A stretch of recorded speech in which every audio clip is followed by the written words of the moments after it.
Christmas Eve in Napa Valley should feel enchanting. The vineyards shimmer with amber hues as the winter sun descends behind the rolling hills, and the breeze carries hints of burning wood and evergreen. I was making my way along Highway 29 that evening, watching the final rays of daylight disappear over the horizon, and I recall thinking perhaps this year would bring something new. Perhaps this time, I would finally experience what it meant to truly belong. Father had celebrated his 61st birthday that week, and Constance had orchestrated this elaborate combined festivity. A Christmas Eve gathering at an exclusive private venue, the sort of establishment with panoramic windows overlooking the valley and wine menus as thick as encyclopedias. She had circulated the particulars through a group message 14 days earlier. Attire was to be semi-formal. The reservation was confirmed for 7 sharp. The entire family would attend. I had devoted the afternoon to preparing Father's present. An antique compass from a specialty shop in Bakersfield, the sort that once belonged to a Second World War aviator. I imagined he would value the heritage behind it. I ensured every fold was immaculate, the bow positioned precisely because that was my pattern. I appeared. I made the effort. I perfected every detail. What were you occupied with the instant you recognized your family perceived you differently than you perceived them? For me, I was maneuvering into that restaurant parking area at 6:58, examining my appearance in the rear view one final time, confirming everything was in order, making certain I would not bring him any shame. The interior of the restaurant was stunning. Soft illumination, an enormous Christmas tree dominating the entrance hall. The hostess guided me through the primary dining space, where other families had already commenced their celebrations, then along a corridor toward a secluded room at the rear. I detected voices before I even reached the entrance. Laughter. The sound of wine being dispensed. When I crossed into the space, everyone had already assembled. Father occupied the position at the head of the table wearing a navy blazer, embodying the image of a prosperous contractor. Constance positioned beside him in an ivory dress, her hair elaborately styled. Prescott and his girlfriend attired like members of an exclusive club, and Aunt Dorothea wearing excessive perfume and displaying that particular expression she always carried when she possessed knowledge you lacked. "Greetings, everyone," I announced. "Happy holidays." Father offered me a brief acknowledgement. Constance glanced in my direction, then redirected her attention. Prescott elevated his wineglass marginally.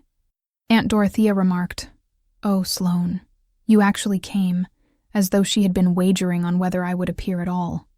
I deposited Father's gift on the side surface alongside the others and removed my coat. That was the moment I observed it. I have always possessed keen observational abilities. 8 years serving as a pararescue operator cultivates that capacity. You develop the skill to evaluate circumstances within moments, enumerate the individuals, identify the exits, recognize what appears inconsistent. The table arrangement was elegant.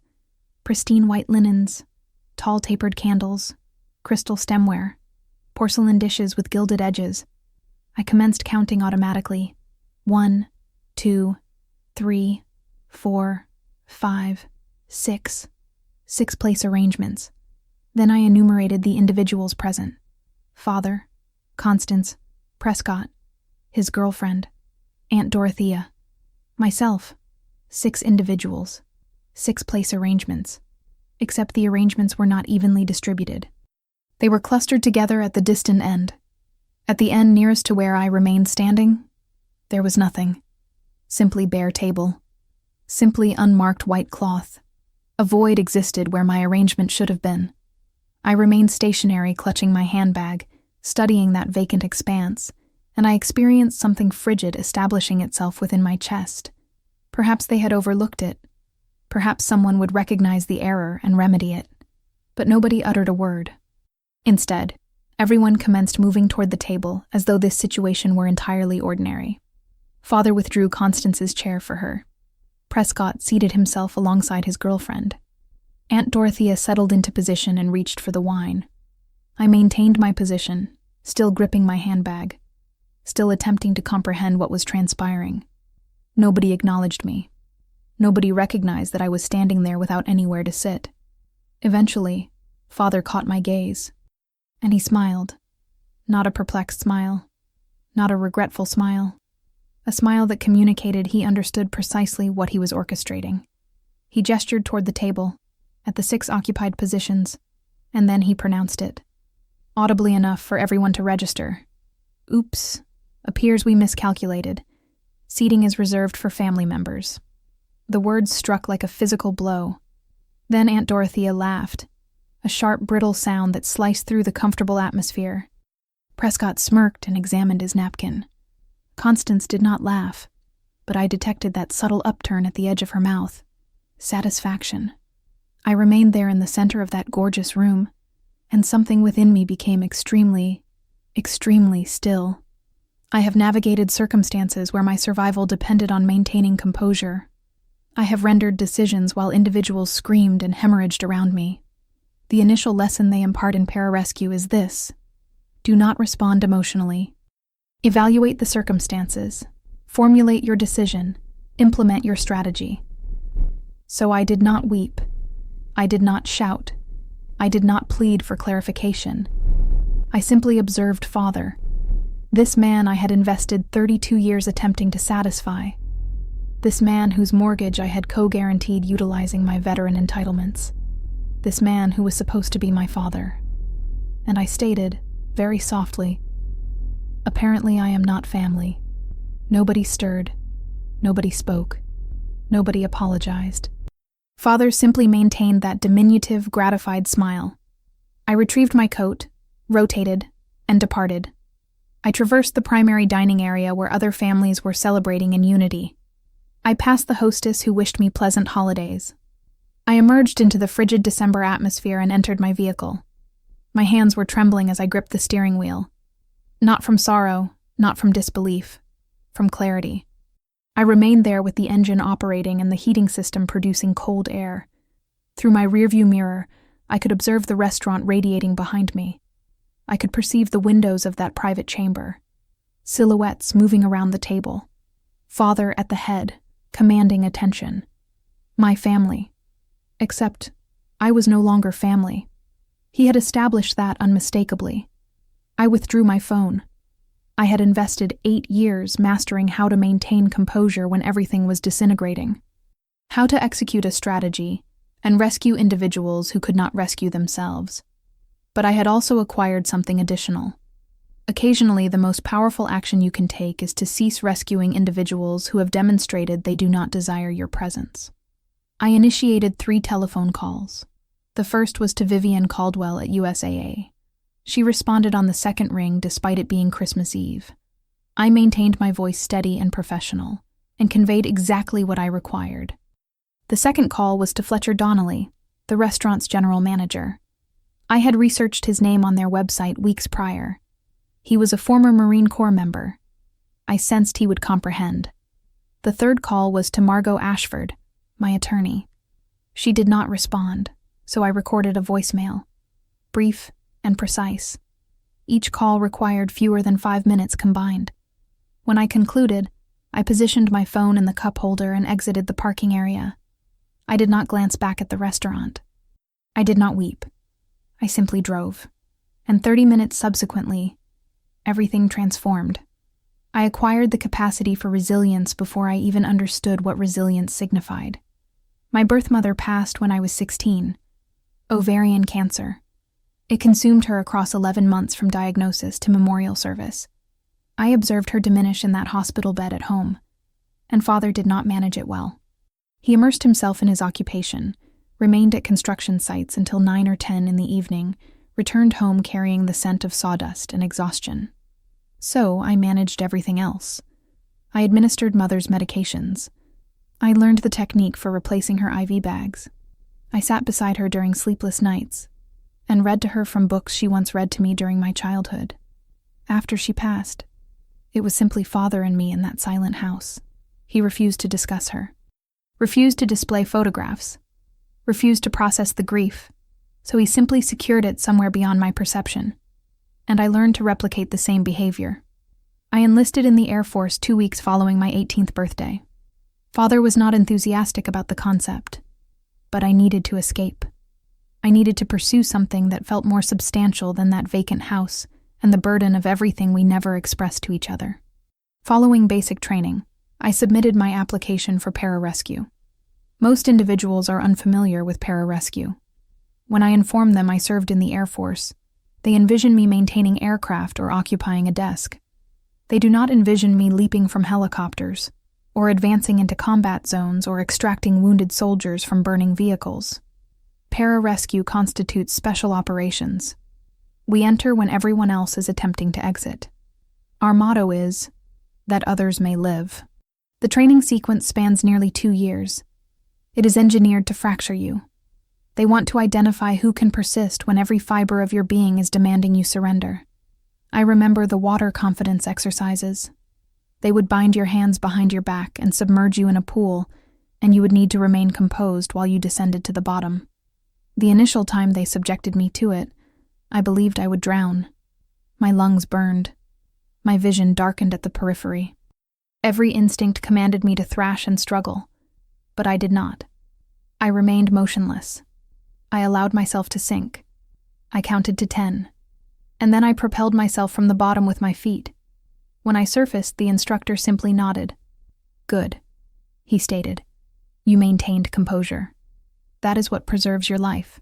I carried that lesson through everything that followed, through dive school and jump school and combat medic instruction, through my initial deployment to Afghanistan when I was 22, through missions where we flew into active firefights to extract wounded Marines.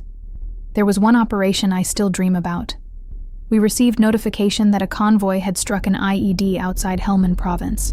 Multiple casualties. When we descended, there was gunfire emanating from the tree line. The vehicle was ablaze. 3 personnel down. I sprinted toward them while rounds impacted the earth around me. The first individual had shrapnel embedded in his leg and was screaming. The second individual was unconscious with a head wound. The third individual was trapped beneath a portion of the vehicle, and I could detect burning metal and gasoline. I did not deliberate. I simply moved. I stabilized the first individual. I verified the second individual's airway. And then I crawled beneath that burning vehicle with another PJ, and we extracted the third individual. We transported all 3 of them onto the helicopter. 2 of them survived. 1 did not. When we landed, I was covered in blood, and my hands were trembling so severely I could not release my harness. But I did not weep. I did not collapse. I completed the mission documentation and cleaned my equipment and visited the dining facility as though it were merely another day. Because that is the protocol.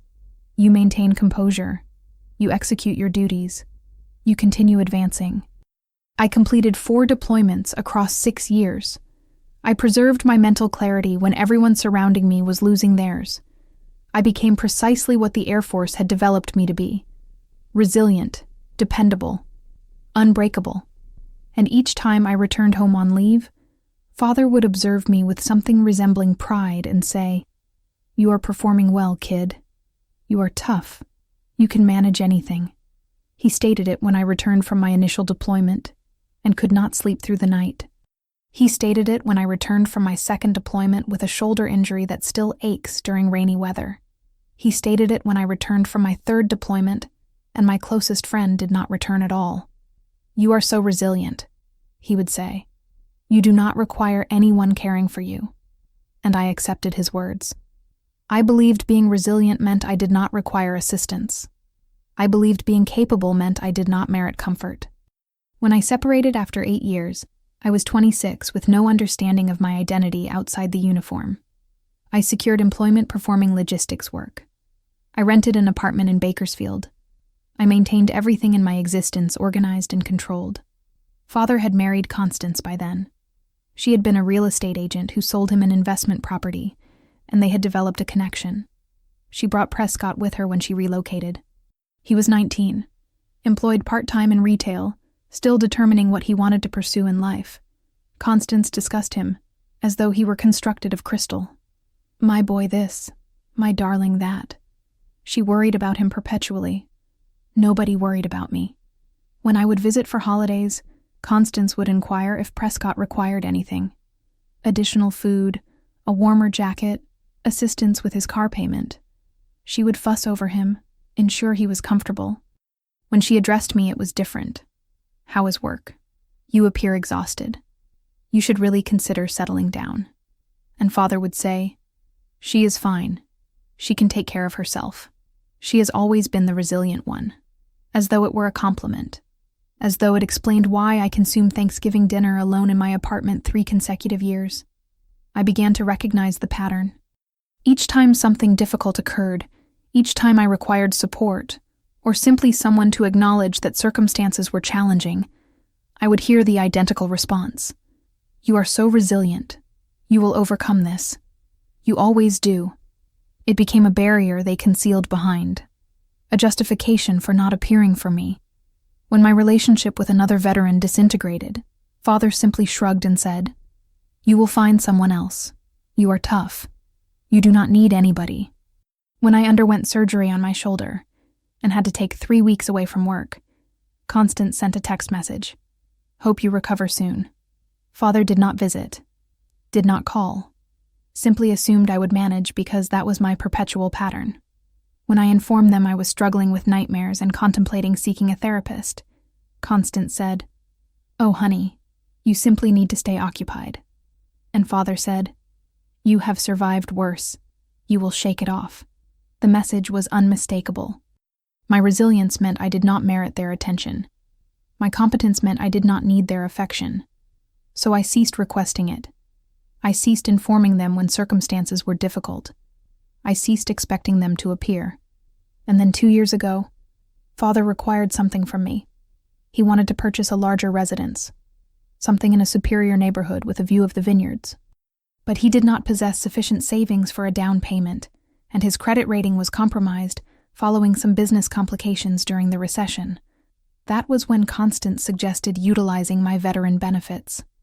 VA loans do not require a down payment, and if I co-signed, if I placed my name on the mortgage as a guarantor, they could obtain the residence they desired.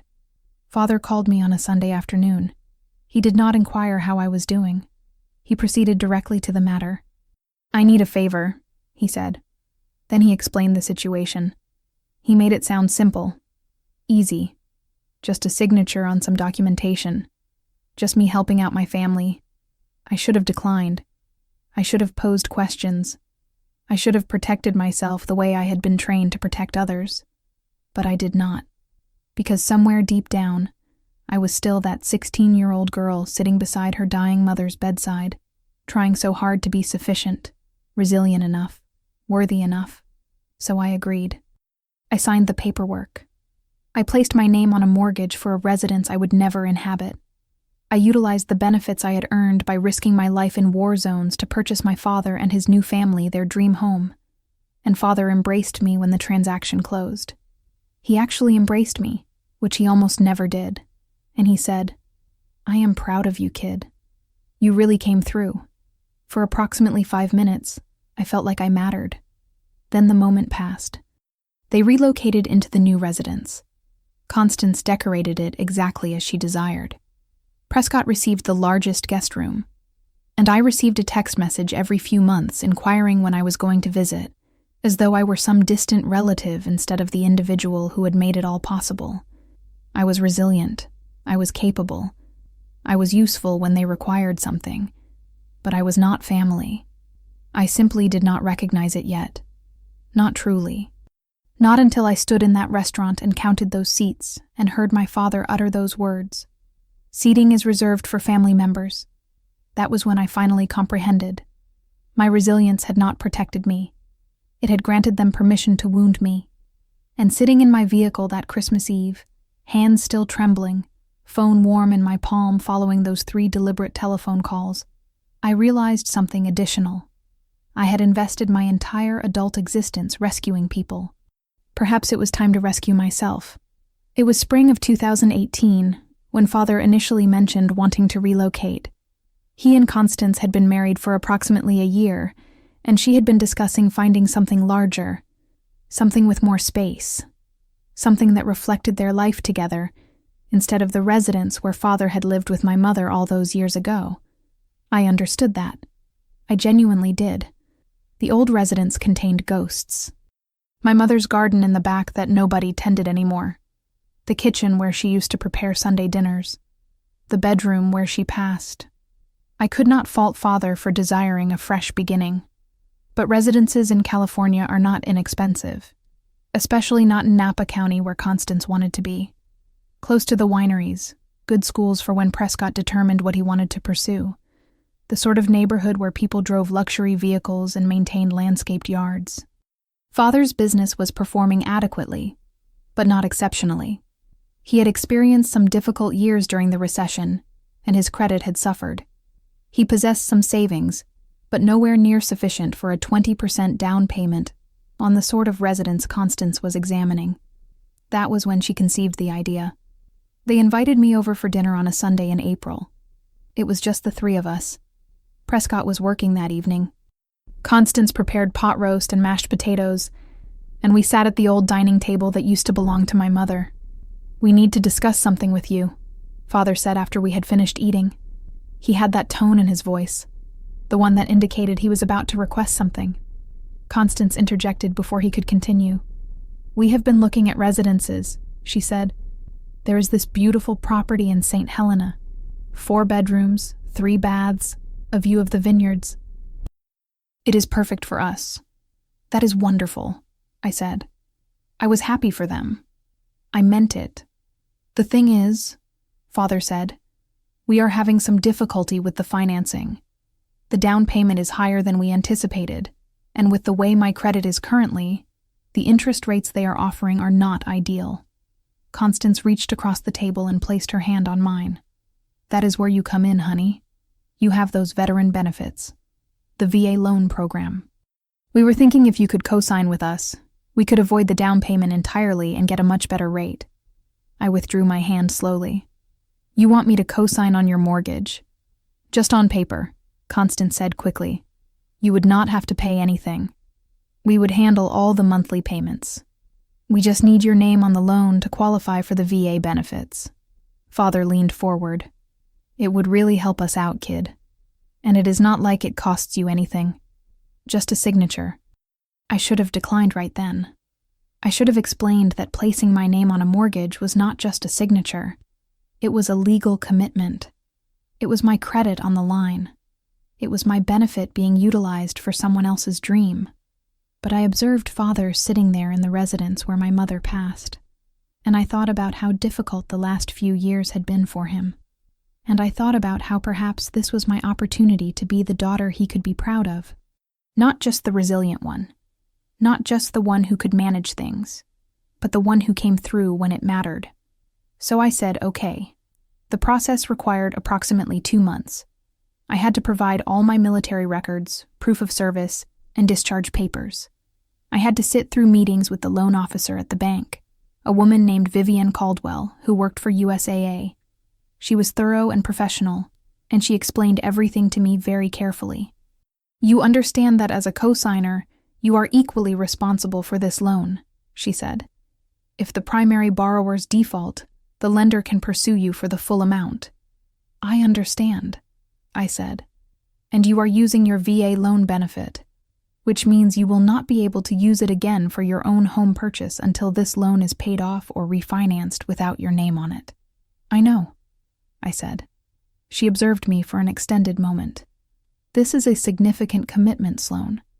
Make certain you trust these people. He is my father," I said, as though that explained everything.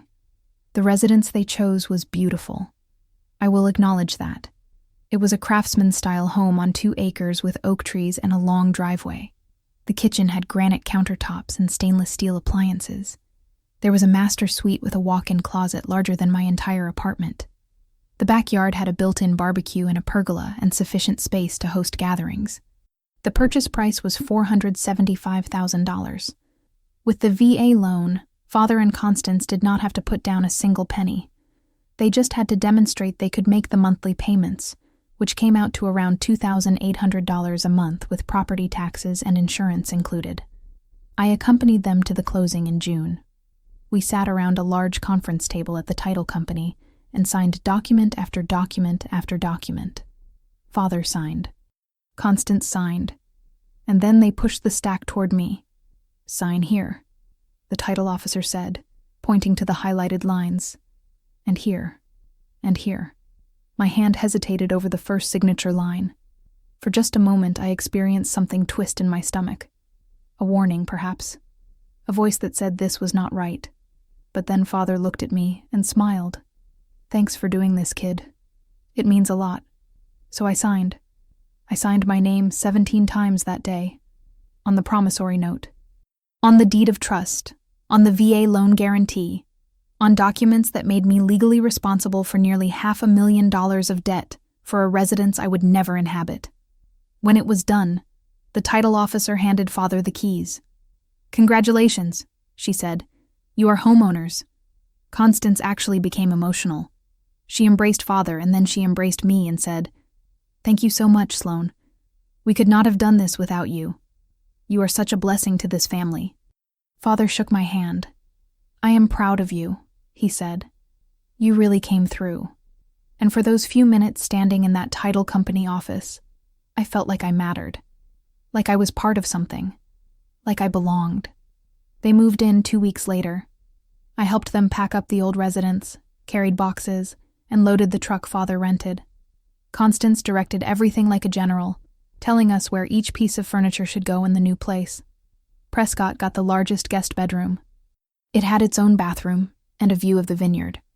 Constance converted another room into her home office. Father set up his workshop in the garage. Nobody asked if I wanted a room. I slept on the couch the one time I stayed over that first month. Constance apologized and said they just had not gotten around to setting up the guest space yet.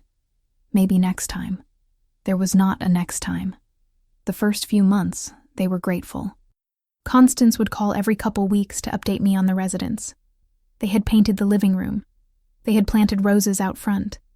Father had built a new deck off the back. Then the calls became less frequent.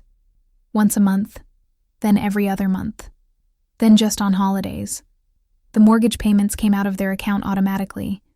I never saw a statement, never got copied on any paperwork. I had signed my name and handed over my benefits, and then I was just expected to trust that everything was being handled. And I did trust them, because what choice did I have? About a year after they moved in, I drove up to visit for Father's 60th birthday. When I got there, Prescott was home with his girlfriend. They were sitting in the living room like they owned the place. "Oh, hey, Sloan," Prescott said without rising. "Did not know you were coming." "I texted Father yesterday," I said. "Oh." He did not mention it. Constance came out of the kitchen and seemed surprised to see me. "Sloan, honey, we were not expecting you today." "I told Father I was coming," I said again. She waved her hand dismissively. "You know how he is. Anyway, we are actually heading out to dinner with some friends in about an hour, but you are welcome to stay here if you want. There is leftover pasta in the refrigerator." I stood in the doorway of the residence I had helped them purchase, and I realized they had not reserved me a place at the birthday dinner either. I departed before they did. Made up an excuse about having to get back to Bakersfield for work the next day. Father walked me to my vehicle and gave me a quick embrace. "Thanks for stopping by, kid," he said, like I was a neighbor who had dropped off a casserole. I drove home and I did not weep. I had learned a long time ago that weeping did not fix anything. But I sat in my apartment that night, and I looked up the loan documents I had kept copies of, and I read through them carefully, really carefully, for the first time since I had signed. I was on the hook for $475,000. My name was tied to that residence just as much as theirs was. If they missed payments, it would destroy my credit. If they defaulted, I would be responsible for the full amount. I had given them everything, and I did not even have a place to sleep when I visited. That was when I first started to understand what I had really done. I had not helped my family. I had handed them the keys to control my entire financial future, and they did not even realize it. Or maybe they did, and they just did not care.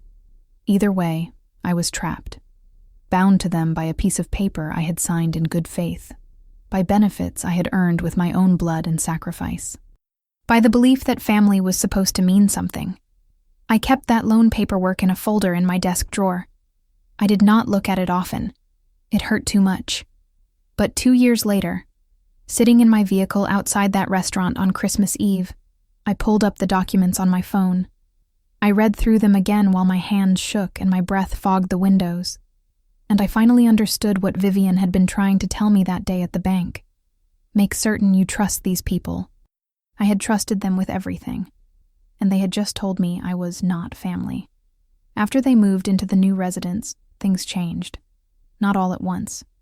Not in any dramatic way.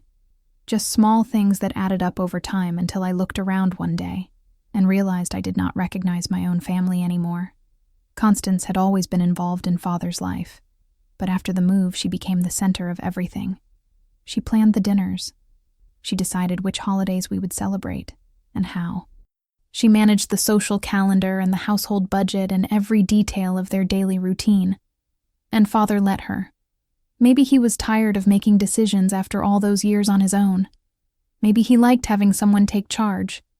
Maybe he just did not notice the way she was slowly rearranging everything to put herself and Prescott at the center. I started to see it during family dinners. Before, when it was just Father and me, we would sit across from each other at the kitchen table and talk about work or current events or nothing in particular. Simple.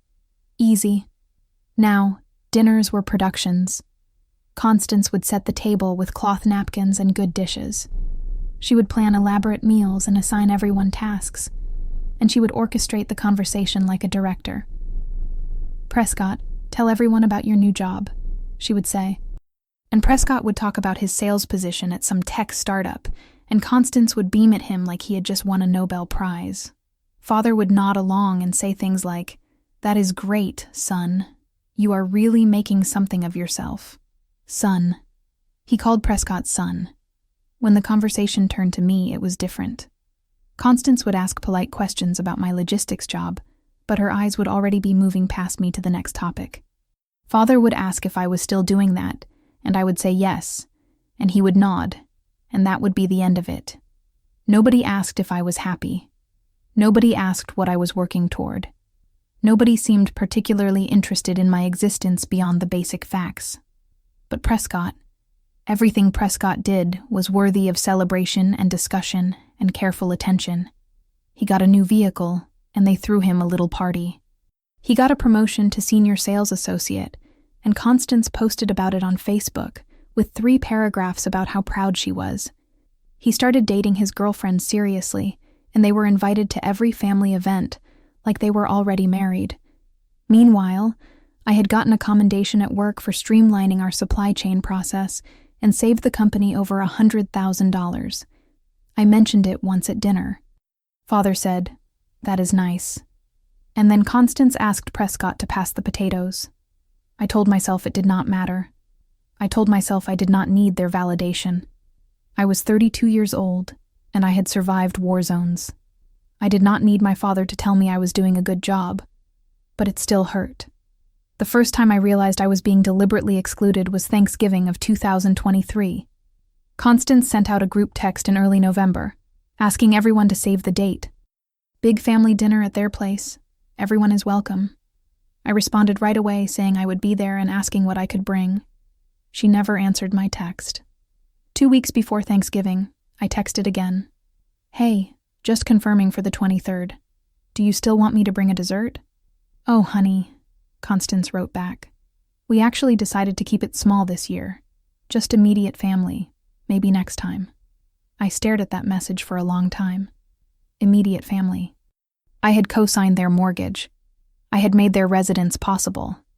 But I was not immediate family. I spent Thanksgiving alone in my apartment, eating takeout Chinese food and watching football. Father did not call, did not text, did not acknowledge that I was not there. The next day I saw the photos on Facebook. The whole family gathered around that beautiful dining table in the residence I had helped them purchase. Prescott and his girlfriend, Aunt Dorothea, even some of Constance's relatives I had never met. The caption said, "Grateful for family." I was not in a single photo. When I called Father a few days later to ask about it, he sounded confused. "What do you mean?" "Constance said she texted you. She said it was just for immediate family," I told him. He was quiet for a moment. "Well, you know how she is. She likes to keep things simple sometimes." Do not take it personally. But how else was I supposed to take it? Christmas of that year, 2023, was a little better. They invited me to the residence on Christmas Eve for a casual get-together. Nothing fancy, Constance said. Just pizza and cookies and opening a few presents. When I got there with gifts for everyone, I realized casual meant casual for me. Everyone else was dressed nicely. There was catered food from some expensive Italian place. The presents under their tree were wrapped in designer paper. My gifts, wrapped in drugstore paper with stick-on bows, looked sad next to theirs. Prescott got a new laptop from Father and Constance. His girlfriend got expensive jewelry. Aunt Dorothea got a spa package. I got a candle from Target that still had the clearance sticker on the bottom. I smiled and said thank you and told them I loved it. Because what else was I supposed to do? That night, driving home, I wept for the first time in years. Not big sobbing cries, just quiet tears that ran down my face while I sat at red lights and pretended everything was fine. By the spring of 2024, the pattern was clear. I was invited to things occasionally, but always as an afterthought. Always with the sense that I was an obligation, rather than someone they actually wanted around. Prescott, meanwhile, had become the golden child. Everything he did was celebrated. Every milestone was marked. He was the future of the family, the success story, the one who mattered. I heard through Aunt Dorothea that Constance had been talking about updating their will, making sure Prescott was taken care of, setting up trusts and inheritance plans. I was not mentioned. The residence that I had made possible, the residence that my name was legally tied to, was going to go to Prescott someday. And nobody thought that was strange. When Father's 61st birthday came around in early December, Constance started planning immediately. She wanted something special, something memorable, a celebration that reflected who they were as a family now. She sent out a group text with the details. Christmas Eve dinner at a private dining room in Napa. Dress code semi-formal. She had made reservations at this beautiful place overlooking the vineyards. Everyone responded and confirmed, she wrote. I need a final head count for the restaurant. I responded within an hour. I will be there. Cannot wait to celebrate Father. She left me on read. Over the next 2 weeks, I watched the group chat fill up with messages. Prescott confirmed. His girlfriend confirmed. Aunt Dorothea asking about the wine selection. Constance posting photos of the menu options. Nobody acknowledged my confirmation. 3 days before Christmas, I texted Constance privately. Hey, just wanted to check in about dinner. Do you need me to bring anything? She responded 6 hours later. No, we are all set. See you there. Something felt off. I could not put my finger on it exactly. Just a feeling in my gut that something was not right. I called Father that night. He sounded distracted when he answered. Hey, I just wanted to make sure everything was good for Christmas Eve, I said. Yep, all set. Constance has it handled. I hesitated. Father, is everything okay? With us, I mean. What are you talking about? I do not know. I just feel like I have been sort of out of the loop lately. He sighed. You are fine, Sloane. You are always reading into things. Constance has been busy planning this dinner, and you know how she gets when she is stressed. Just show up and everything will be fine. Okay, I said quietly. I have got to go, kid. Got an early morning tomorrow. He hung up before I could say anything else. I sat there holding my phone and I felt it again. That twist in my stomach. That voice saying something was wrong. But I pushed it down. I told myself I was being paranoid. I told myself that Father would never deliberately hurt me. That whatever was happening, there had to be an explanation. That is my father. I whispered to the empty apartment. He would not do this. Christmas Eve arrived cold and clear. I spent the afternoon getting ready. I picked out my black dress carefully. I did my makeup. I wrapped Father's gift with extra care. I told myself everything would be fine. This was a family celebration, a chance to come together, a chance to feel like I belonged again. I drove up to Napa watching the sunset and thinking about how beautiful everything looked, how perfect the evening was going to be. I had no idea I was driving toward the worst moment of my life. I had no idea that in a few hours, I would be standing in that private dining room counting chairs and realizing there was not one for me. I had no idea that Father had already decided I was not family anymore. But somewhere deep down, underneath all my hope and denial, I think part of me knew. That is why my hands were shaking when I pulled into the parking lot. That is why I checked my reflection 3 times before walking inside. That is why I had wrapped that gift so carefully and chosen my words so precisely and tried so hard to be perfect. Because I was still trying to earn a place at a table I had already been removed from. I just did not know it yet. So, there I was, sitting in my vehicle in that parking lot with the engine running and my hands shaking and something cold and clear settling into my chest. I have been trained for crisis situations. That is what pararescue does. They teach you to override your emotions and think tactically, evaluate the circumstances, identify your resources, execute your strategy. And sitting there in the dark with the restaurant glowing behind me and Christmas music playing faintly from somewhere nearby, my training kicked in. I was not angry. Not in the hot, messy way that makes you do stupid things. I was calm, focused, clear-headed in a way I had not been in years. Father had made his choice. He had stood up in front of the whole family and told me I was not one of them. He had used my benefits to purchase a residence and then literally removed my seat from the table. Fine. If I was not family, then I did not owe them family loyalty anymore. I withdrew my phone. It was 7:23 in the evening on Christmas Eve. Most businesses were closed. Most people were home with their families. But I knew exactly who would answer. I scrolled through my contacts and found Vivian Caldwell. She was the VA loan specialist at USAA, who had handled the paperwork when I co-signed for Father's residence. We had stayed in touch over the years. She had helped me with my own banking and insurance, and I knew from our conversations that she worked odd hours, and she understood military people. I pressed the call. She answered on the second ring. "Sloan, is everything okay?" Her voice was professional but concerned. It was Christmas Eve, and I was calling her personal cell. "Hi, Vivian. I am sorry to bother you on a holiday, but I need to talk to you about the VA loan I co-signed back in 2018. There was a pause. "The Whitmore property?" "Yes. What is going on?" I took a breath.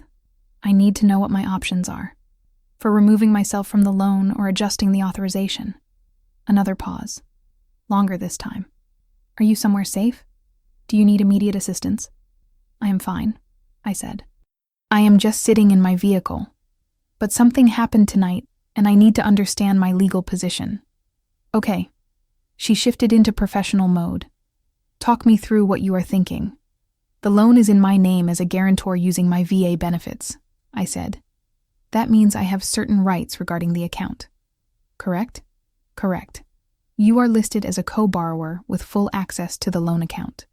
You can view statements, you can make payments, and you can request changes to authorized users or payment methods.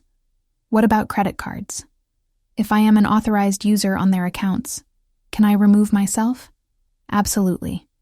If you are listed as an authorized user, you can contact the credit card company and have yourself removed at any time.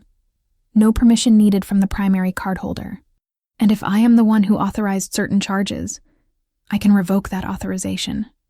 Vivian was quiet for a moment. "Sloan, what exactly are we talking about here?" I stared at the restaurant in my rearview mirror. I could see the warm glow of the private dining room on the second floor. I could picture them all sitting around that table, laughing, drinking wine, celebrating without me. "I'm talking about protecting myself," I said quietly. "I am talking about stopping the protection of people who just made it very clear they do not consider me family." I heard her exhale.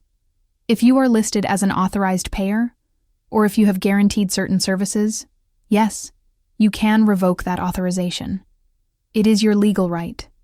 But Sloan, whatever you are planning, make sure it is what you really want. These kinds of actions have consequences." "I know," I said. "That is why I am calling you first. To make sure I do this right. Do what is right. Remove my financial support from people who just removed me from their family." Vivian was quiet for a long moment. Then she said, "Okay, Let us talk about your options. We spent the next 8 minutes going through everything. She explained that as a co-borrower, I could not just remove myself from the mortgage without refinancing, but I could request audits. I could flag concerns about payment capability. I could make it much harder for them to refinance without my cooperation. More importantly, she explained what I could do immediately. Any accounts where I was listed as an authorized user or guarantor, I could remove myself. Any services I had set up on my credit cards for their benefit, I could cancel. This will not damage your credit, she said. You are just protecting your own financial interests, but it will impact their immediate access to certain funds and services. That is what I want, I said. She sighed. Merry Christmas, Sloan. I hope whatever happened tonight you find some peace. Thank you, Vivian. I hung up and immediately pulled up my credit card accounts on my phone. I had 2 cards through USAA, one personal, one for emergencies. A few months after Father and Constance purchased the residence, she had asked if she could be added as an authorized user on my emergency card. Just in case something happens with the residence, and we need immediate access to funds. I had said yes, because that is what you do for your family. I logged into the account. I want to manage authorized users. Found Constance's name, and removed her with 3 taps. Authorization revoked effective immediately. Next, I checked my recent transactions. There it was, a charge from 2 days ago. The restaurant. Father had made the reservation on my card because Constance said their cards were maxed out from Christmas shopping and they would pay me back. They had charged the entire deposit for tonight's dinner to my account. $750. I called the credit card fraud line.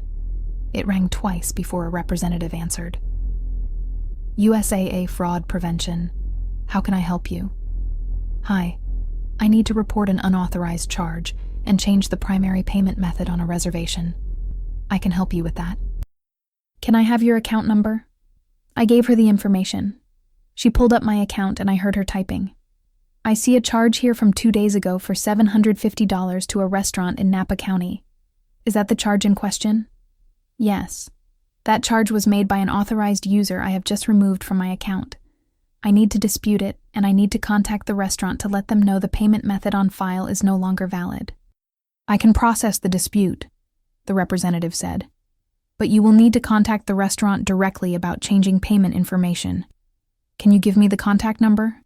She read it off and I wrote it down on a receipt I found in my cup holder. Thank you, I said. Please process that dispute immediately. Done. Is there anything else I can help you with tonight? No. That is all. I hung up and stared at the number I had written down. It was the main restaurant line. But I did not need the main line. I needed the manager. I had noticed his name when I walked in earlier. There had been a small plaque by the host stand. Fletcher Donnelly, General Manager. And underneath his name, in smaller letters, USMC Veteran. I pulled up the restaurant's website on my phone and found the staff directory. There was his email and a direct office line. I called the office line. It rang 4 times. Then a man's voice answered. This is Fletcher. Hi, Fletcher. My name is Sloan Whitmore. I am a customer at your restaurant tonight. Well, I was a customer, and I need your help with something. Okay. He sounded cautious but professional. What is going on? I saw that you are a former Marine Corps member, I said. I am a former Air Force, pararescue. And I am calling because there is a situation happening in your private dining room right now that involves my family and a credit card authorization that just got revoked. I heard him shift the phone. Hold on. Let me pull up the reservations. There was typing in the background. Whitmore party? He said. 6 guests in the vineyard room? That is them. The reservation deposit was charged to my credit card 2 days ago. I just revoked that charge and removed the cardholder authorization. Which means when they try to settle the bill tonight, the card on file is not going to work. He was quiet for a moment. And you are telling me why? Because I want to make sure your staff understands this is not a system error, I said. This is intentional. I am not part of that party anymore. They made that very clear. So they are going to need to find another way to pay. Ma'am, with all due respect, This sounds like a family issue. It is, I said. And normally I would handle it privately. But they are in your restaurant right now celebrating Christmas Eve on my credit without my permission. So I am giving you a professional courtesy heads up that the payment method on file is no longer valid. Fletcher sighed. How do you want me to handle this? However you normally handle it when a card gets declined, I said.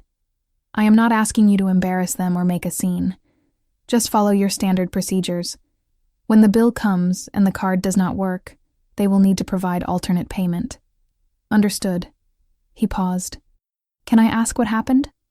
They told me the seats at the table were only for family, I said quietly. Then they made me stand there with no place to sit while everyone laughed. Jesus, he muttered. Okay. Yeah, I will handle this appropriately. Thank you. Hey, he said before I could hang up. For what it is worth, I am sorry. Nobody deserves that, especially not on Christmas. I appreciate it. I ended the call and sat back in my seat. 2 phone calls, maybe 10 minutes total, and I had just removed the safety net I had been providing for years. My hands had stopped shaking. My breathing was steady. I felt calm in a way I had not felt in a long time. People think revenge is about anger, about lashing out, about hurting people because they hurt you. But that is not what this was. This was not revenge. This was me finally understanding something I should have learned years ago. You cannot save people who do not want to be saved.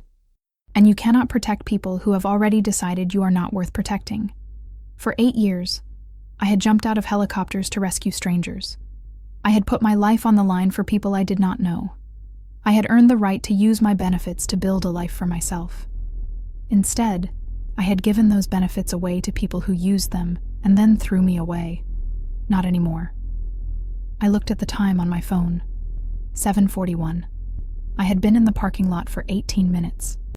Inside that restaurant, they were probably ordering their entrees by now, toasting to Father's birthday, laughing at whatever story Aunt Dorothea was telling, not noticing I was gone, not caring.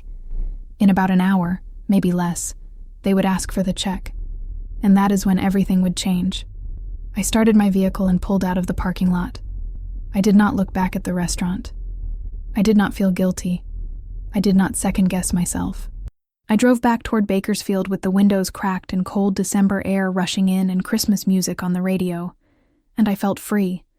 I was not there when it happened, but I heard about it. Oh, I heard every detail. Fletcher called me first. It was 9:18 at night, and I was halfway home, still driving down Highway 29, with the windows cracked and my mind quiet for the first time in months. My phone rang through the vehicle speakers, and his name showed up on the display. I pulled over into a gas station parking lot and answered. Fletcher? Yeah. He sounded tired. I wanted to let you know it is done. What happened? He exhaled. They finished dinner around 8:45. Dessert, coffee, the whole thing. Your father was holding court, telling stories. Everyone was laughing. Normal celebration stuff. I waited. The server brought the check at 9 o'clock. Your father handed over a credit card without even looking at the total. The server ran it and came back about 2 minutes later. I watched the whole thing from the bar. And the card declined. The server was professional about it, just said there seemed to be an issue with the payment and asked if he had another card to try. Fletcher paused, and I could hear voices in the background. The dinner rush is winding down. Your father laughed it off, said it must be a mistake, probably a security hold because of the holiday. He pulled out another card. That one declined too. How many cards did he try? 4. And that is when it stopped being funny. I sat there in the gas station parking lot with the engine idling and tried to picture it. Father's face when the first card did not work. Then the second. Then the third. The family started getting uncomfortable, Fletcher continued. The stepmother, she was trying to smile, but I could see her getting pale. She kept whispering to your father. The other people at the table started checking their phones and not making eye contact. What did Father do? He asked to speak to me. So I went over and introduced myself.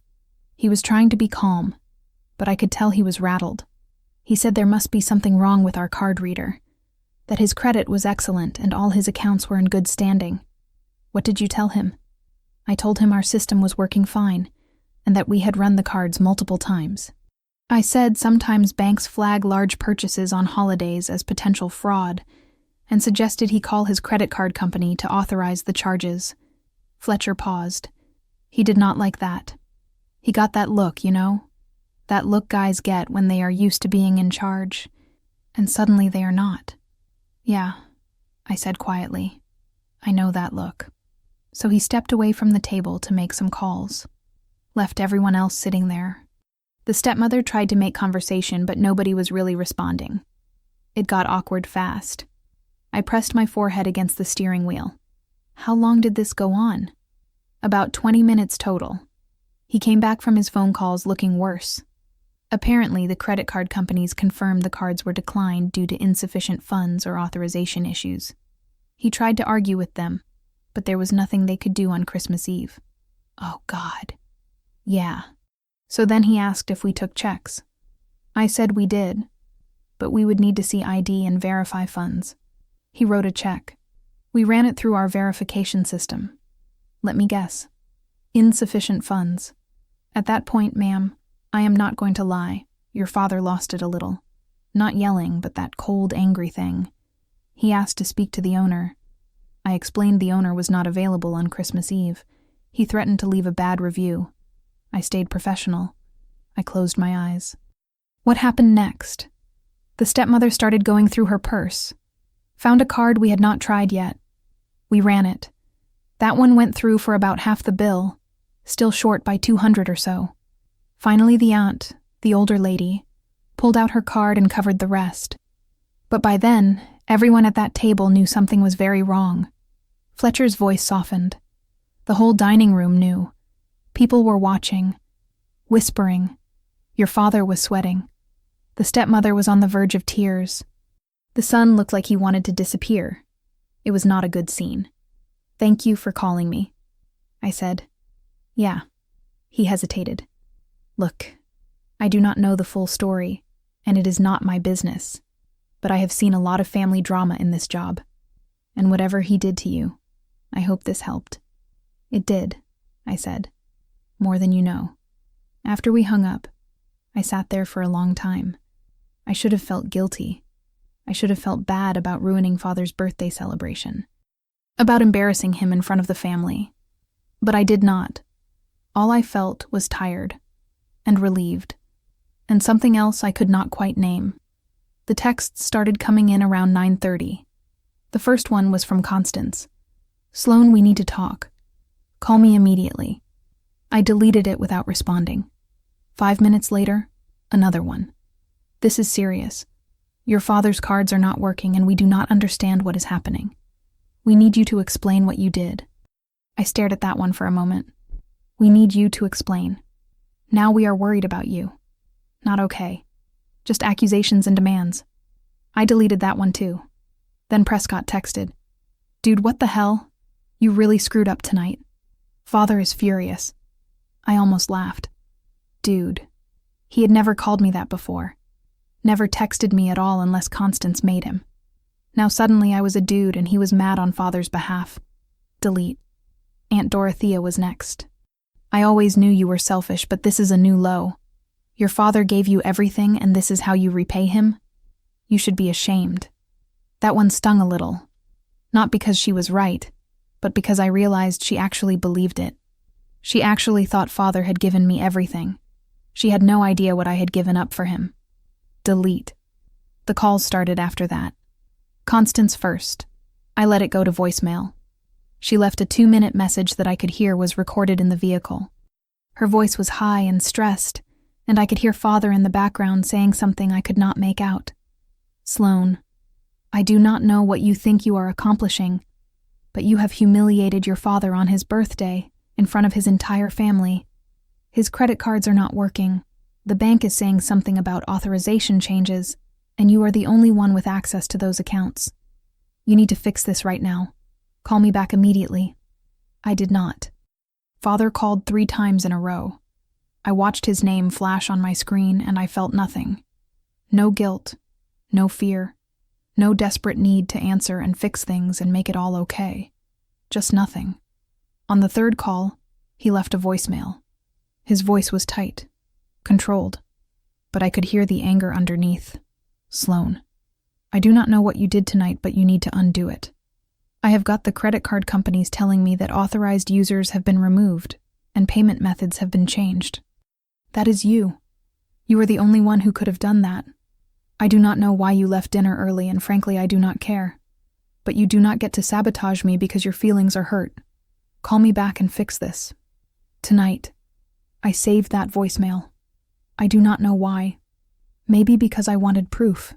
Maybe because someday I would need to remember exactly how he sounded when his control slipped and he realized I was not going to save him anymore.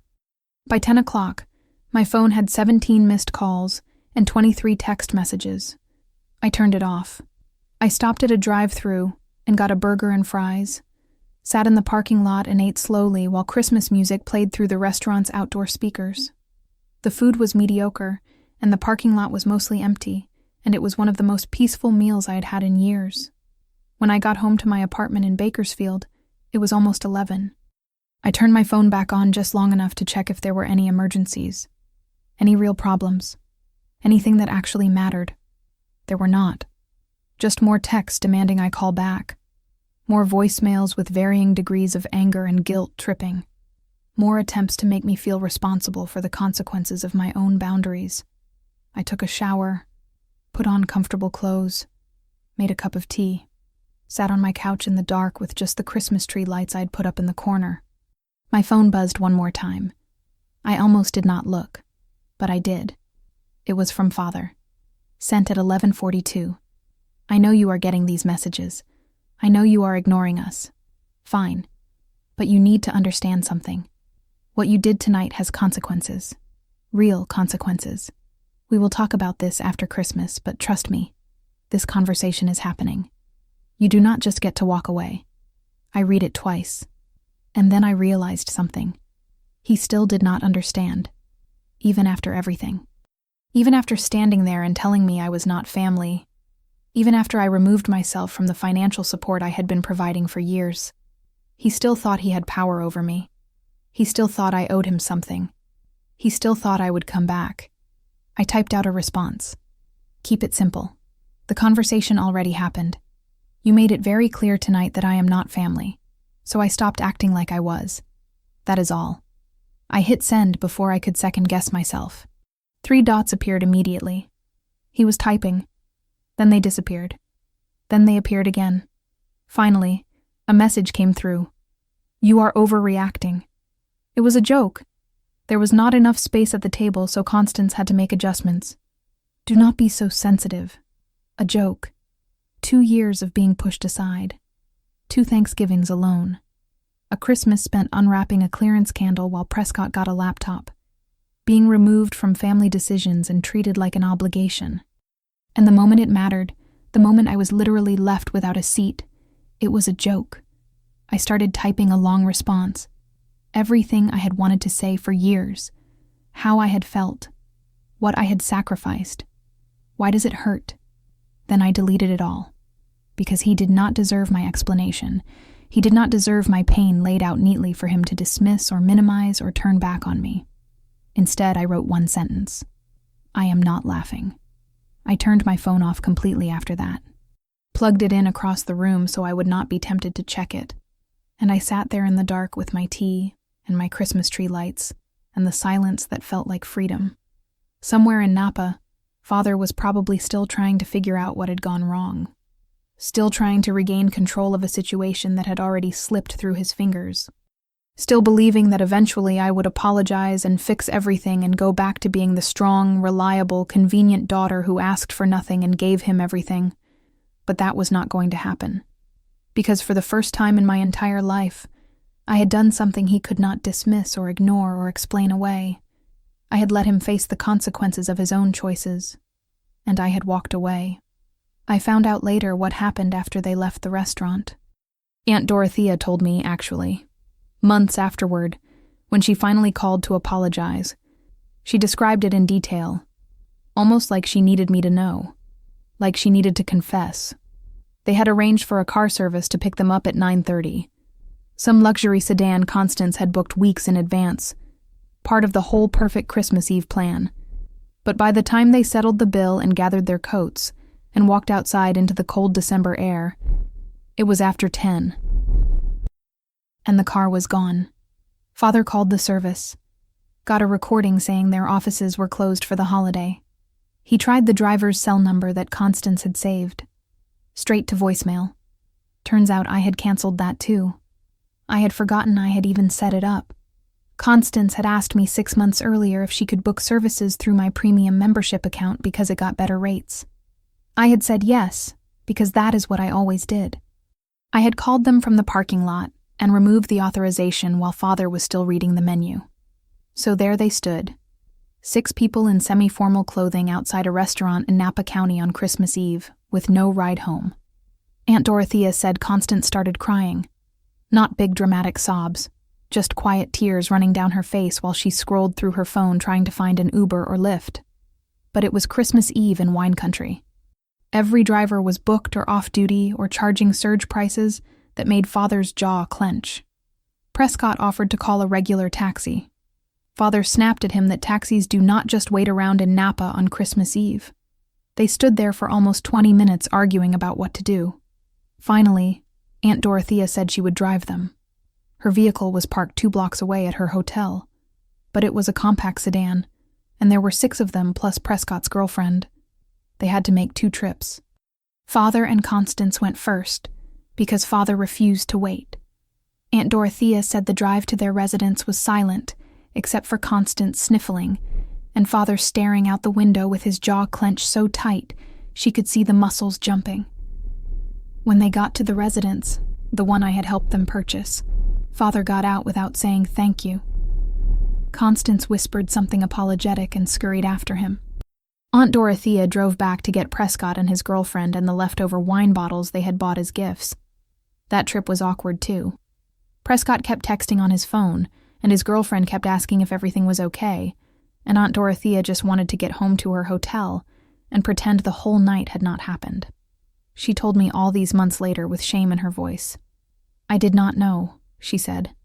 "I did not know what they had done to you. I just thought you had left early because you were not feeling well."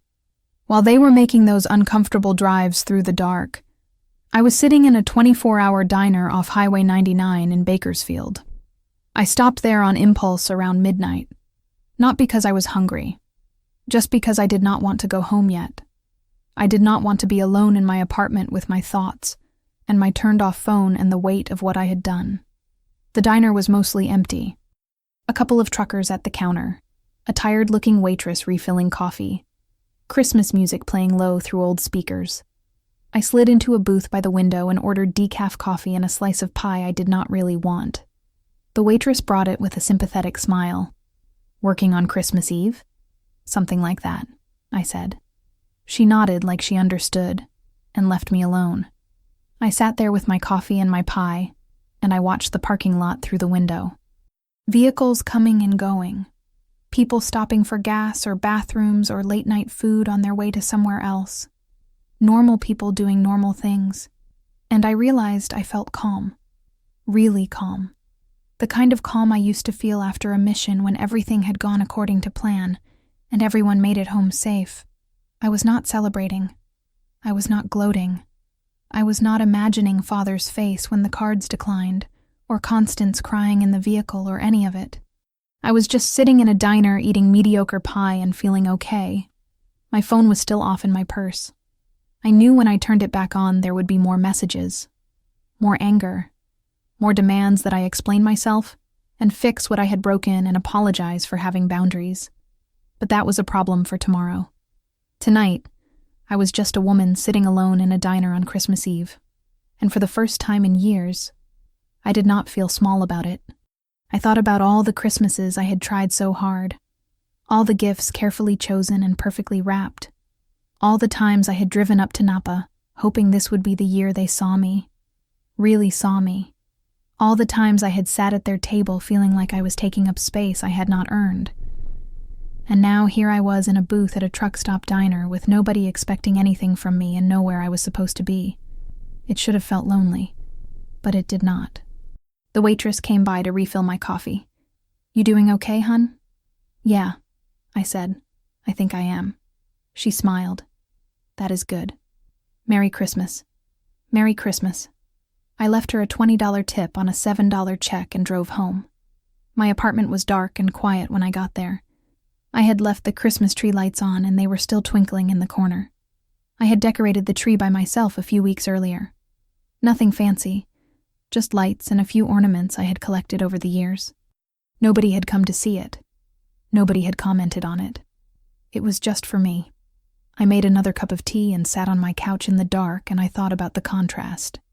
Them, riding home in Aunt Dorothea's cramped vehicle with the tension so thick you could cut it. Father was angry. Constance cried. Prescott texting frantically. All of them probably blaming me. Me, sitting alone with my tea and my Christmas lights and my thoughts. One of those scenarios should have been better than the other. But I could not figure out which one. I had spent so many years believing that being alone meant I had failed somehow. That if I was spending holidays by myself, it meant I was not good enough or lovable enough or family enough. But sitting there that night, I started to wonder if maybe I had had it backward. Maybe being alone was better than being with people who made you feel alone anyway. Maybe quiet was better than the kind of noise that drowned out your own voice. Maybe peace was better than proximity. I fell asleep on the couch sometime around 2 a.m. with the Christmas lights still on and my phone still off, and no idea what tomorrow would bring. But for the first time in a very long time, I was not afraid of it. I woke up on Christmas morning to sunlight streaming through my windows and the sound of my neighbors upstairs making breakfast. My neck hurt from sleeping on the couch, and my tea mug was still sitting on the coffee table, and my phone was still plugged in across the room where I had left it. I got up slowly, stretched, made coffee, stood at my kitchen window looking out at the parking lot where a few kids were riding new bikes and testing out new scooters.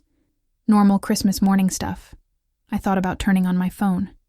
Then I decided not to yet. Instead, I made myself breakfast. Scrambled eggs and toast. Nothing special. I ate it slowly at my little kitchen table, and I thought about how different this Christmas was from all the ones before. No driving to Napa. No worrying about what to wear or what to bring. No sitting at someone else's table waiting to be acknowledged. Just me in my apartment with my eggs and my coffee and my Christmas tree lights. It was the smallest Christmas I had ever had. And somehow, it was the first one where I did not feel small. I turned my phone back on that afternoon. Christmas Day, around 3 o'clock. There were 68 text messages, 42 missed calls, 11 voicemails. I did not read them all. Just scanned enough to get the general temperature. Angry, confused, demanding. And then, as the hours passed and I did not respond, I became increasingly desperate. The last message was from Constance, sent at 2:14 that afternoon. "Sloan, please. We need to talk about this. Your father is very upset, and we do not understand why you are doing this. Whatever we did to hurt you, I am sorry. But you cannot just cut us off like this. We are family." I stared at that word. Family. Funny how it only mattered when they needed something. I did not respond to any of it. Instead, I called Margot Ashford. She was the attorney I had used a few years back when I bought my vehicle and needed help with the paperwork. She had given me her card and told me to reach out if I ever needed legal advice. I had kept it in my wallet. I called her office line not expecting anyone to answer on Christmas Day. But she picked up on the third ring. Margot Ashford. "Hi, Margot. This is Sloan Whitmore. We worked together a few years ago on a vehicle purchase." "Sloan, yes. I remember. What can I do for you?" "I need to talk to you about a VA loan I co-signed, and some family issues that have come up. I know it is Christmas, and I can wait until after the holiday if you need me to." She was quiet for a moment. "Are you safe? Is this an emergency?" "I am safe. It is not an emergency exactly, but I think I need legal representation going forward." "Okay. Can you give me the short version?" I told her. "The mortgage, the co-signing, the Christmas Eve humiliation, the authorization removals, the calls and texts demanding I fix everything." She listened without interrupting.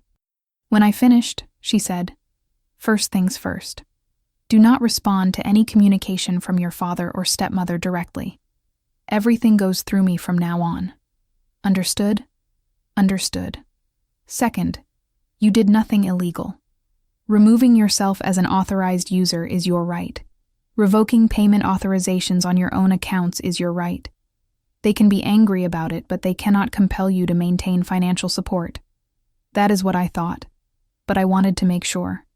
Third, we need to talk about that mortgage. You are still on the loan as a co-borrower, which means you are still liable if they default. That is the real issue here. Can I get my name removed? Not easily. They would have to refinance without you, which means they would need to qualify on their own. Or they would need to sell the residence and pay off the loan. Or you would need to prove some kind of fraud or coercion in the original signing, which would be hard after 6 years. I felt my stomach sink. So I am stuck.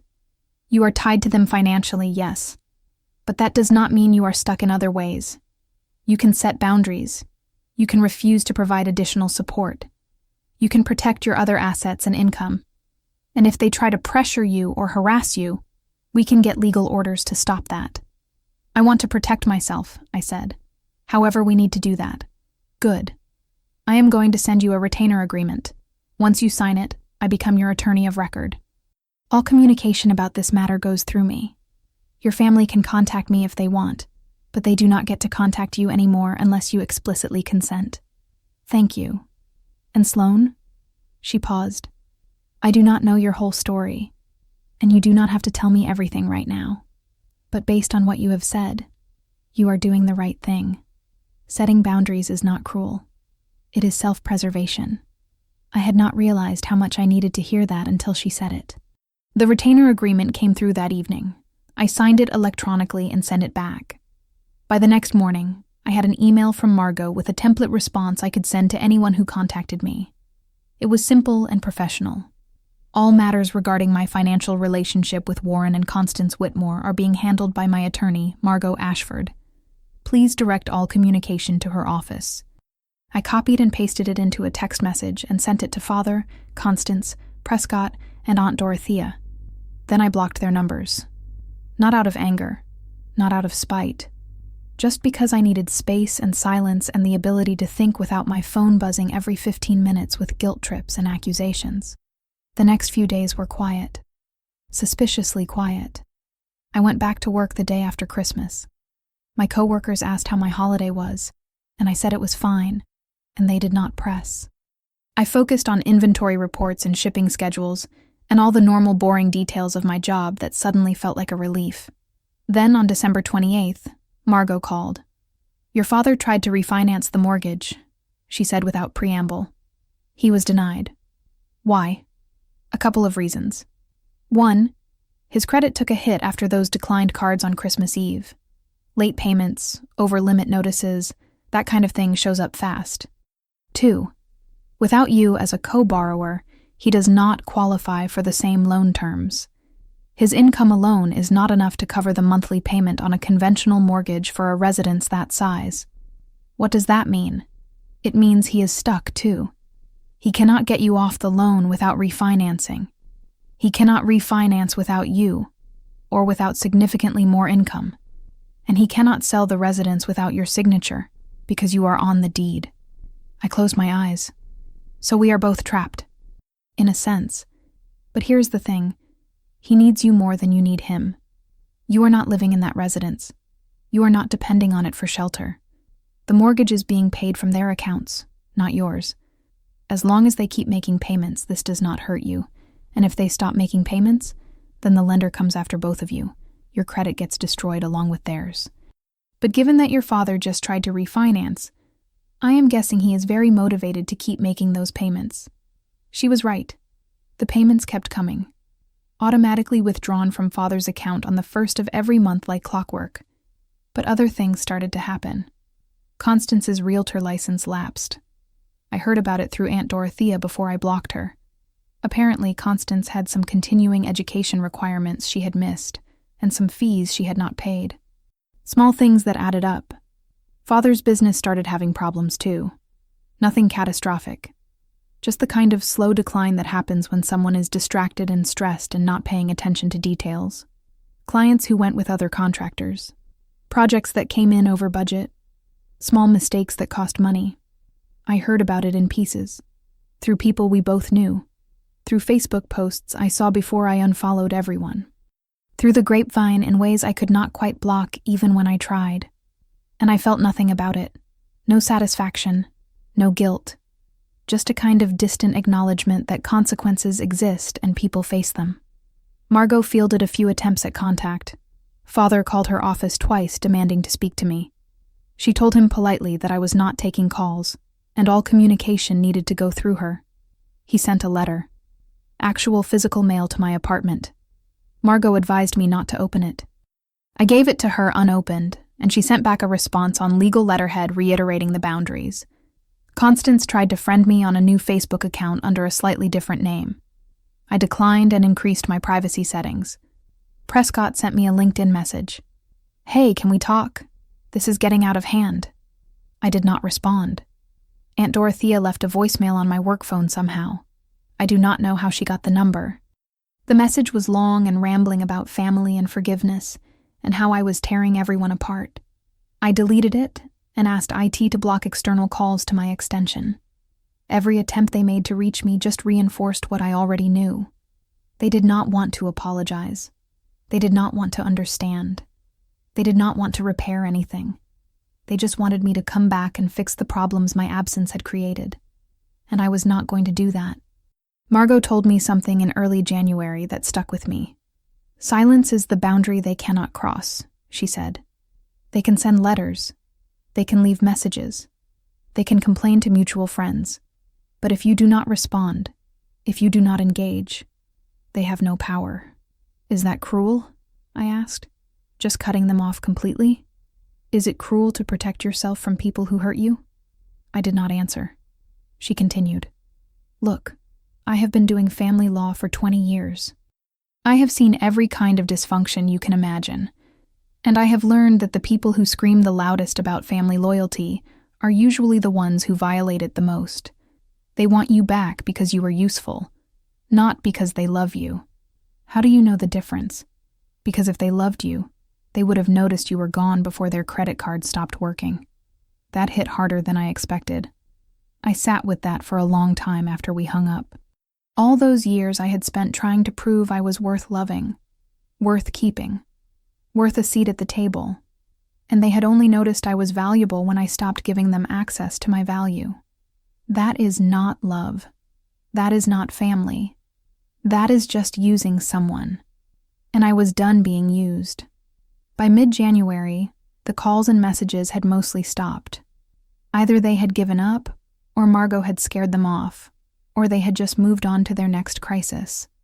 I did not know which, and I did not ask. I went to work. I came home. I went to the gym. I read books. I watched shows. I lived my small, quiet life. And slowly, I started to realize something. The silence I had been so afraid of, the aloneness I had been trying to avoid my whole life, was not actually that bad. It was actually kind of peaceful. Nobody demands anything. Nobody makes me feel small. Nobody uses my strength as an excuse to ignore my needs. Just me, making my own choices, setting my own boundaries, living my own life. For the first time in 32 years, I was not trying to earn love from people who had already decided I was not worth it. I was just being, and that was enough. But even with all that peace, even with all that clarity, there were still nights I lay awake wondering if I had gone too far. It happened about 3 weeks after Christmas. I was lying in bed staring at the ceiling, and my mind kept going back to that restaurant, to Father's face when I said I was not family, to the calls I had made from the parking lot, to the choice I had made to pull the rug out from under him on his birthday. Had I been cruel? Had I overreacted? Had I ruined Christmas for everyone because my feelings were hurt? The doubts crept in like water under a door, slow at first, then overwhelming. I got up and made tea I did not drink, sat on my couch in the dark. I turned these questions over and over in my mind. Maybe I should have just left quietly and dealt with it later. Maybe I should have confronted him privately instead of pulling the financial support right then and there. Maybe I should have given him a chance to explain or apologize. Maybe I was the one in the wrong. I picked up my phone. It was 2 a.m, but I almost called Margot anyway. I almost asked her if what I had done was legally okay, but morally questionable. Almost asked her if protecting yourself counted as revenge. But I did not call. Instead, I sat there with my phone in my hand, and I made myself remember. Not the sanitized version. Not the version where I was overreacting or being too sensitive or reading too much into things. The real version.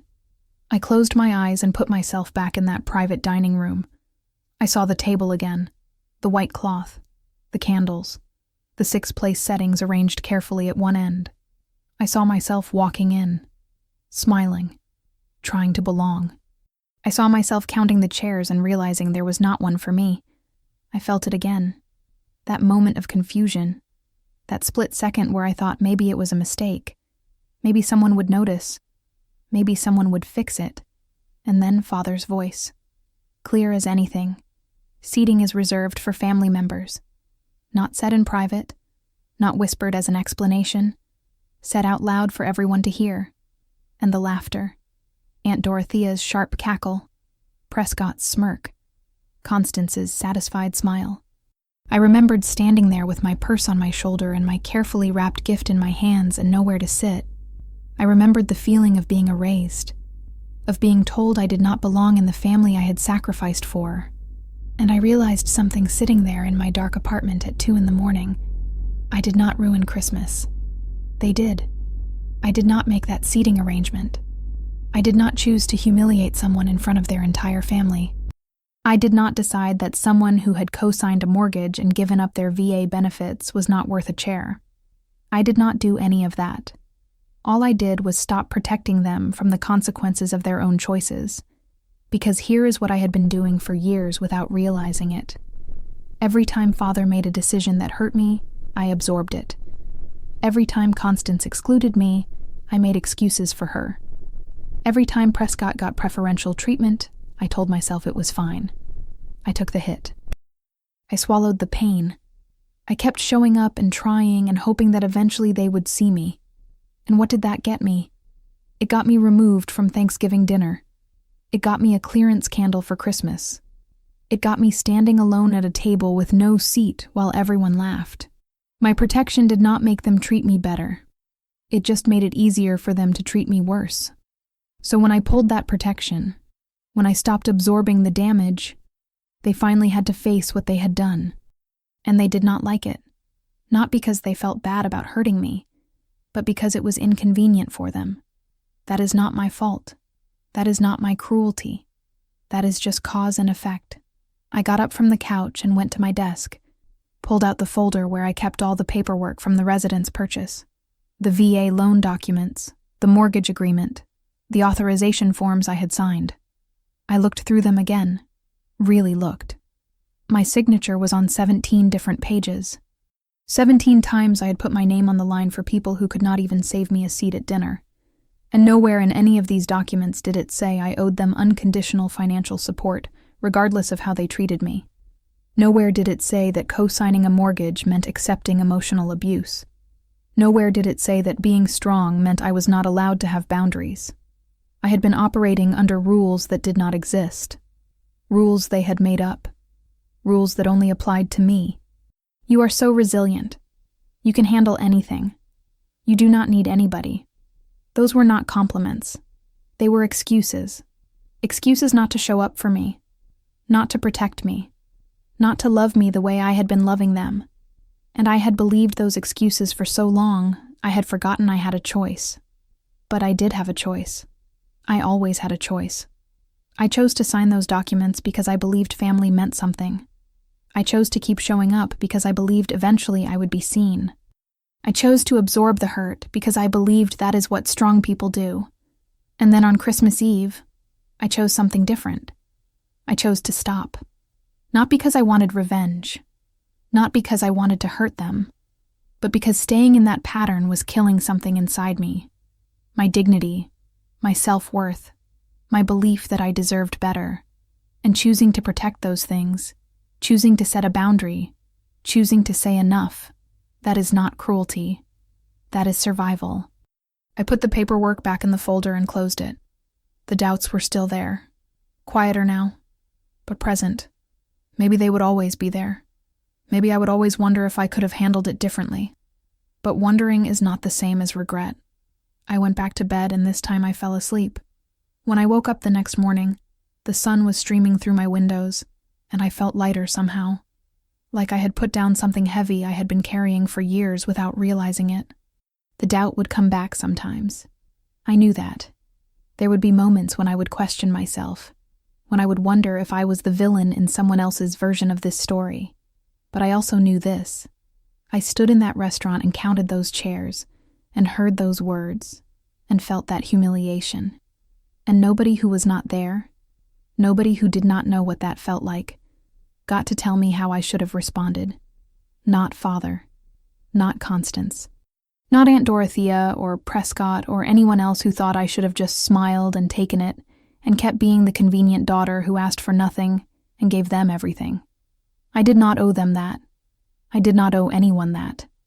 And if choosing to protect myself meant their Christmas got ruined, well, maybe they should have thought about that before they decided I was not worth a seat at their table. I made coffee and sat at my kitchen table and looked out the window on a January morning. Somewhere in Napa, Father was probably still angry, still trying to figure out how to fix his finances without my help, still telling himself I was the one who had overreacted. Let him think that. I knew the truth, and the truth was simple. I did not ruin Christmas. I just stopped saving it for people who had already ruined mine. A year passes differently when you are not waiting for something to change. I am writing this now in December of 2025, exactly 1 year after that Christmas Eve dinner, and my life looks nothing like I thought it would. I am still in Bakersfield, still working the same logistics job, still living in the same apartment with the same couch and the same Christmas tree in the corner. From the outside, nothing has changed, but everything has changed. I started therapy in February, found a woman named Dr. Rosalind Thorne who specializes in family trauma and military veterans. I was resistant at first. I had spent so many years being the resilient one that admitting I needed help felt like failure. But Dr. Thorne told me something in our first session that stuck with me. Strength is not about never needing support. It is about knowing when to ask for it. So I asked.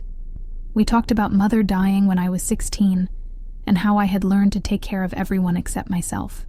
We talked about the military and how the skills that kept me alive in combat also kept me isolated in civilian life.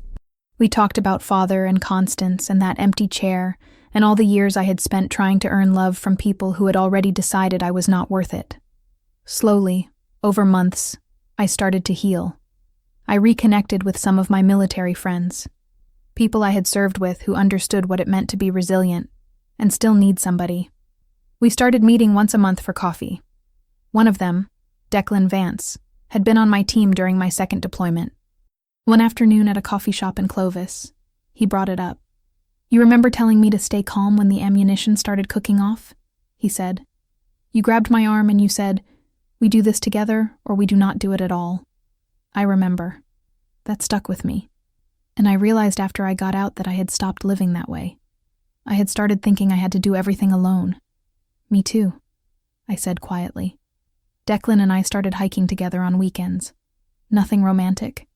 Just two veterans who understood that sometimes you need someone to walk beside you. Other friendships followed. A woman from my gym invited me to a book club. A neighbor who needed help moving furniture. Small connections. Normal connections. The kind I had never made time for when I was too busy trying to fix my family. Work got better too. In March, my supervisor offered me a promotion to senior logistics coordinator.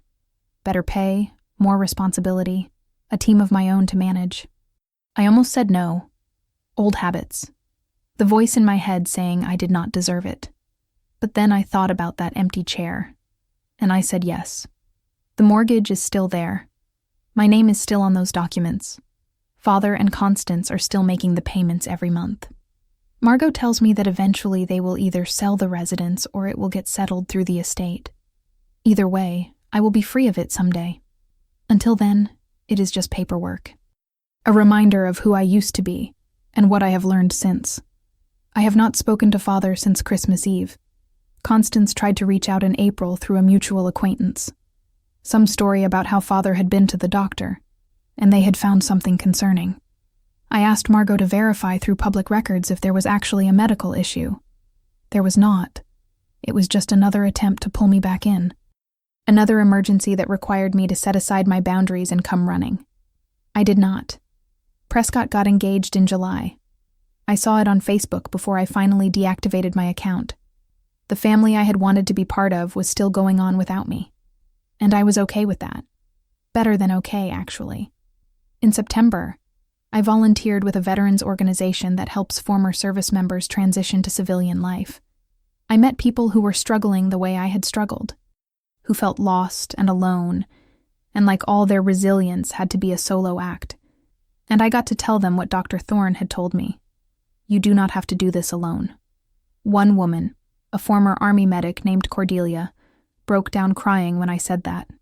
She had been holding it together for so long that hearing permission to need help just cracked something open. I sat with her while she cried. Did not try to fix it. Just sat there and let her feel what she needed to feel. That is what this year has been.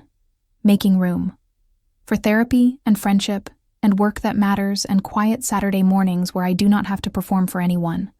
For a life that is mine. Christmas is coming again. I can feel it in the air. Last year I would have been anxious by now, wondering if I would be invited, wondering how to make myself small enough to fit into spaces that were never meant for me. This year, I am hosting. Just a small thing. Declan and a few other veterans. Cordelia and her partner. My neighbor who does not have family nearby. Maybe 8 or 10 people total. I am making a simple dinner. Nothing fancy. I bought a table that actually fits in my apartment. 8 chairs. Real ones. Sturdy ones. The kind nobody can take away. And every single person sitting in those chairs will be someone who chose to be there. Someone who sees me. Someone who knows that family is not about blood or obligation. It is about showing up. It is about making space. It is about looking at someone and saying, "You belong here." I think about Father sometimes. Wonder if he ever looks back on that Christmas Eve and realizes what he did. I do not think I will ever know. And I have made peace with that. Some people go their whole lives without learning that their actions have consequences. Some people never understand that love is not something you can demand. Father might be one of those people. But I am not responsible for his growth. I am only responsible for mine. And I have grown. I have learned that being resilient does not mean being silent. That setting boundaries is not cruelty. That walking away from people who hurt you is not the same as giving up on family. I have learned that the people who tell you you are overreacting are usually the ones who do not want to face what they have done. I have learned that silence can be the most powerful response. That you do not owe anyone an explanation for protecting yourself. And I have learned that sometimes the family you are born into is not the family you are meant to keep. Sometimes you have to build your own table. So here I am, 33 years old, living in a small apartment in Bakersfield, working a job I am good at, seeing a therapist, making friends, hosting Christmas dinner for people who actually want me there. My life is small by some standards. I am not married. I do not have kids. I do not own a residence. But I have peace. And I have dignity. And I have a table with 8 chairs where every single seat is meant for someone who matters, including me. That Christmas Eve last year, standing in that restaurant counting chairs and realizing there was not one for me, I thought my life was ending. But it was not ending. It was just beginning. Thank you so much for listening to my story. I know it is a long one, and maybe it hit close to home for some of you. Maybe you have stood in a room where there was not a seat for you. Maybe you have been the resilient one who never got to be soft. Maybe you have given everything to people who gave you nothing back. If that is you, I want you to know something. You are not alone, and you are not wrong for wanting better. I am so curious to know where you are all listening from. Drop a comment below and let us share our thoughts. If this story resonated with you, please subscribe to Revenge Stories Lab like this video, and hit that notification bell so more people can hear stories like this. Because sometimes the most important thing we can do is tell the truth about what happened to us. Not for revenge, not to hurt anyone, but to remind each other that we deserve better, and that it is never too late to build your own table.